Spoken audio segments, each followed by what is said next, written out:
पालघरमध्ये प्रेमाच्या नावाखाली घडलेल्या एका थरकाप उडवणाऱ्या हल्ल्याचा अखेर दुर्दैवी शेवट झालाय। पालघर जिल्हाधिकारी कार्यालयातील महसूल सहाय्यक स्नेहल सावंत यांची 3 महिन्यांपासून सुरू असलेली मृत्यूशी झुंज अखेर अपयशी ठरली आहे। पुण्यातील खासगी रुग्णालयात उपचार सुरू असताना काल संध्याकाळी उशिरा स्नेहल सावंत यांचा मृत्यू झालाय। 12 जून 2026 रोजी सायंकाळी पालघर शहरातील गोल्ड सिनेमा परिसरात अमोल मुळे याने स्नेहल सावंत यांच्यावर कोयत्याने जीवघेणा हल्ला केला होता। प्रेम प्रकरणातून झालेला हा हल्ला सीसीटीव्ही कॅमेऱ्यातही कैद झाला होता। या हल्ल्यात स्नेहल सावंत गंभीर जखमी झाल्या होत्या। त्यांच्यावर प्रथम बोईसर येथील खासगी रुग्णालयात उपचार करण्यात आले, मात्र प्रकृती गंभीर असल्याने त्यांना पुढील उपचारासाठी पुण्यात हलवण्यात आले होते। गेल्या 3 महिन्यांपासून त्या मृत्यूशी झुंज देत होत्या, मात्र अखेर त्यांची ही झुंज अपयशी ठरली आणि उपचार दरम्यान त्यांचा मृत्यू झाला। ज्या व्यक्तीवर विश्वास ठेवला त्याच व्यक्तीने प्रेमाच्या नावाखाली कोयत्याने जीवघेणा हल्ला केल्याने या घटनेने पालघर जिल्हा हादरलाय।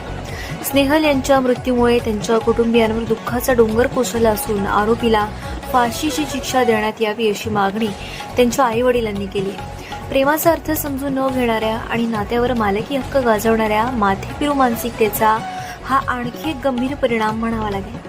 प्रेमात नकार मिळाला, नातं संपलं किंवा मतभेद झाले म्हणून समोरच्या व्यक्तीवर हल्ला करणे, त्याचा जीव घेणे ही प्रेमाची अभिव्यक्ती नाही, तर ती विकृती आहे। प्रेम म्हणजे सन्मान, विश्वास आणि स्वातंत्र्य, हिंसा, दहशत आणि जीवघेणा हल्ला नव्हे। त्यामुळे प्रेमाच्या नावाखाली हिंसाचार करणाऱ्या अशा विकृत मानसिकतेला बळी ठेचण्याची गरज आहे।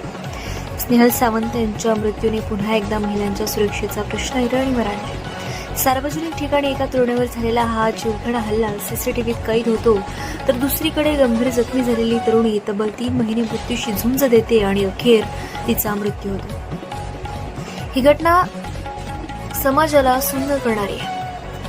आता या प्रकरणातील आरोपी अमोल मुळे यांच्यावर कायदेशीर प्रक्रिया वेगाने होऊन दोषीला कठोरात कठोर शिक्षा मिळणार का याकडे संपूर्ण पालघरचे लक्ष लागले।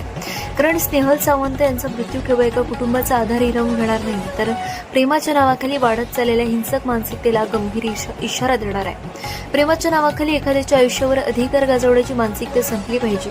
नकाराचा स्वीकार करायला शिकलं पाहिजे आणि प्रेम जर सन्मान देत नसेल, जगण्याचा अधिकार देत नसेल, तर ते प्रेम नाही, ती विकृती आहे आणि अशी विकृती वेळीच ठेचली गेली पाहिजे।